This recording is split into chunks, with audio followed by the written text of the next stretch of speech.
Number 2 sir, आपने bottle next check करें। वो जो बॉटल नेक्स होते हैं ना, यानी कि आपके स्टॉपिंग पॉइंट्स, वो पॉइंट्स जहां पे आप स्टक होते हैं, जब आप ये सेट कर लेंगे, बड़े सारे बिजनेसेस टक्करें मारते रहते हैं, बिजनेसमैन बस मैं स्ट्रगल कर रहा हूं, जो प्रॉब्लम आ रही है उसे हल नहीं करते।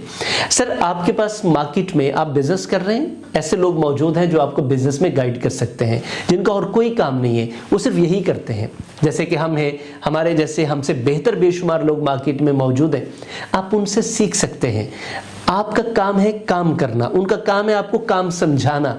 इसमें यह मत समझे कि काम तो आप कर रहे हैं जी, आपको बड़ा काम आता है। सिर्फ सबको सीखना पड़ता है। तो टक्करे मारने की बजाय काम सीख लें, उस प्रॉब्लम से निकल कर अपने आप को फायदे की तरफ लेके जाएं। तो बॉटलनेक्स जहां पे आप जैम हैं, वहां से निकलने का तरीका सीखें।